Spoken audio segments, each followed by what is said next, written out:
এই যে আমি এখানে একটা কড়াই নিয়েছি, তার মধ্যে তেল দিয়েছি, তেলটা গরম হয়ে গেছে। এখন আমি এই দুটো তেজপাতা দিয়ে দিলাম, দুটো কাঁচা শুকনো লঙ্কা দিয়ে দিলাম, আর সাদা জিরা দিলাম।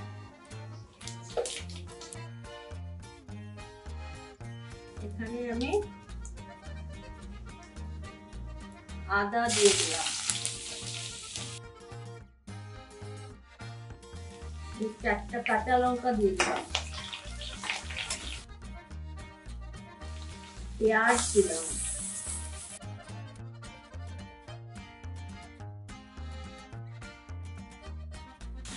আমি আদা কুচি করে দিয়েছি, আপনারা আদা পেস্ট করে দিতে পারবেন।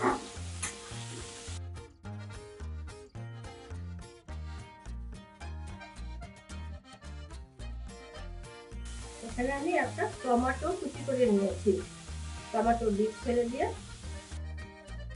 আপনাদের পরিমাণ মতন আপনারা টমেটো নিতে পারবেন। আমি টমেটোটা কম দিয়েছি, আগে আমি দই ইউজ করবো, তাহলে বেশি টক টক হয়ে যায়। তো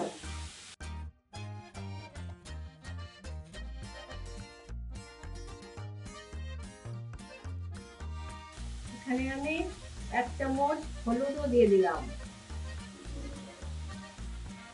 1 চামচ ধনে গুঁড়ো, 1 চামচ জিরে গুঁড়ো,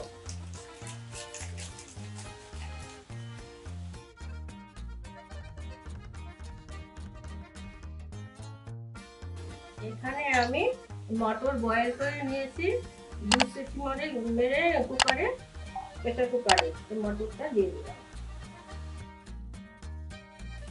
আমি এখন এইটা ঘুগনি বানাচ্ছি, এই মটর চাট বানাবো। আগে এটা ঘুগনিটা বানিয়ে দিলাম, এখন আমি জল ঢেলে দেবো, তারপরে ঢাকা দিয়ে দেবো। এখানে না আমি আধাটা আলু বয়েল করে নিয়েছিলাম, আধাটা আলু এভাবে দিয়ে দিলাম, না দিলেও হবে, আপনাদের সেটা ইচ্ছা মতো। ঘুগনিতে সাধারণত আমি দেই না, তবে এটা দিলে না পাতলা হয়ে গেলে ঘন ঘন হয়ে যায়। আমি এখন লবণ দিই, আমার পরিমাণ মতন বুঝে আমি লবণ দিলাম, আপনারা আপনাদের পরিমাণ মতন বুঝে দেবেন। এখন আমি জলটা ঢেলে দেব, তারপরে ঢাকা দিয়ে দেব।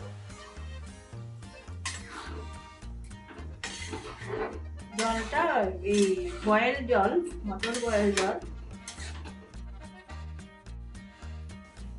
জলটা বেশি দিলাম, পাতলাই রাখবো। এই ঢাকা দিয়ে দিলাম, এই ঢাকনাটা খুললাম, এটা আমার হয়ে গেছে। আমি একটু পাতলাই রাখবো, পরে এটা না ঘন হয়ে যায়। আমি এখানে একটু এই কসুরি মেথি গন্ধটা না খুব ভালো লাগে আর কি, এটা দিলাম। এখানে আপনারা কসুরি মেথি না থাকলে ধনেপাতা দিতে পারবেন, আমি ধনেপাতাই দিই, আমি পরে ব্যবহার করবো ধনেপাতাটা, আগে কসুরি মেথি দিয়ে দিলাম। আর এখানে দেবো একটু চিনি দিয়ে দিলাম। চিনিটা দেওয়া হয় সব মশলা লবণ সবকিছু ব্যালেন্স করার জন্য আর কি। আমি এখানে একটু, এখন আমার এটা হয়ে গেছে, গ্যাসটা বন্ধ করে এই লেবুটাকে চিপে দেব। আর যখনই লেবু দেবেন না, ওটা গ্যাসটা বন্ধ করে দেবেন, না তো তিতা তিতা হয়ে যায়। বন্ধুরা, ইউটিউব থেকে দেখলে সাবস্ক্রাইব করবেন, আর ফেসবুক থেকে দেখলে লাইক দিয়ে ফলো করবেন, আর শেয়ার কমেন্ট লাইক সব করবেন। বন্ধুরা, অনুরোধ রইল আপনাদের কাছে, আপনাদের এক একটা লাইক কমেন্ট শেয়ার সাবস্ক্রাইব আমাদের কাছে অনেক বেশি এটা প্রয়োজনীয় জিনিস। আর কোথা থেকে দেখছেন কমেন্ট করে জানাবেন। এটা আমার হয়ে গেছে, আমি এখন আগে চাট বানাবো, ওটা দেখাবো আর কি। এটা ঢাকা দিয়ে দিলাম। এই যে আমার ঘুগনিটা হয়ে গেছে, এখন আমি এটাকে চাট বানাবো। এই দই নিয়েছি, দইটাকে এইভাবে ফেটিয়েছি, এইভাবে করে নিয়েছি, মানে কোনো যেন দলা টলা কিছু না থাকে আর কি।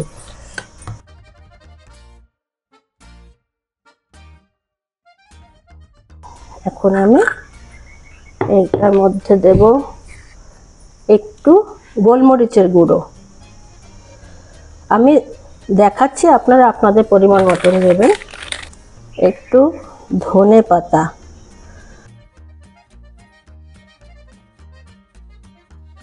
একটু পেঁয়াজ কুচি, কাঁচা লঙ্কা কুচি। এখানে কাঁচা লঙ্কা জায়গায় আপনারা শুকনো লঙ্কা ব্যবহার করতে পারবেন। কাঁচা লঙ্কা, এই কাঁচা লঙ্কা কুচি করে রেখেছিলাম। এখানে আমি চাট মশলা দিচ্ছি অল্প, আর এখানে বিট নুন। এখানে একটা পাঁপড় এমনি শুকনো ছেঁকে নিয়েছি, তেলে ভাজিনি, আপনাদের ইচ্ছা হলে তেলেও ভেজে দিতে পারবেন। এখানে যে মাঠি থাকে, মাঠি থাকলে মাঠিও আপনারা দিতে পারবেন গুঁড়ো করে।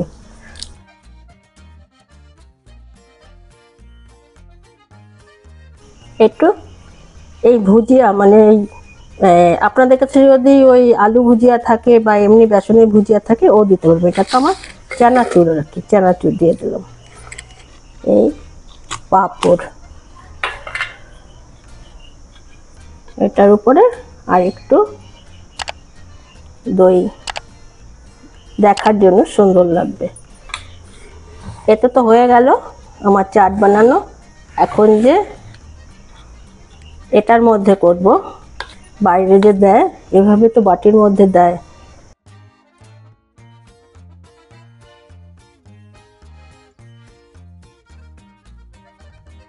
এখানে ধনে পাতা কুচি দিয়ে দিলাম, পেঁয়াজ দিয়ে দিলাম, পেঁয়াজ ধনে পাতা কুচি পেঁয়াজ দিয়ে দিলাম, আর একটু কাঁচা লঙ্কা দিয়ে দিলাম, আর এখানে এই গোলমরিচের গুঁড়োও দিয়ে দিলাম। এখানে চাট মশলা দিলাম, এখানে এই ভুজিয়া দিলাম,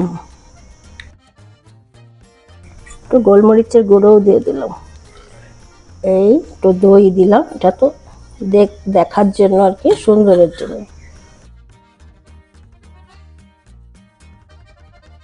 পাঁপড়, এখানে ইচ্ছা করলে আপনারা টমেটোর সসও দিতে পারবেন। এই দই দিয়েছি তো, লেবুর রস দিয়েছি, বেশি টক হয়ে যাবে, এই জন্য টমেটো সসটা দিলাম না। টমেটো সসটা দিলে দেখতে সুন্দর লাগবে আর কি। পরে ধনে পাতা, পেঁয়াজ ধনে পাতা তো দিয়েছি, আর একটু দিয়ে দিলাম। আর এখানে এই চামচ, হয়ে গেল আমার চাট, মটর চাট। এভাবে আপনারা বানিয়ে খাবেন, দেখবেন কেমন লাগে, আমাকে কমেন্ট করে জানাবেন।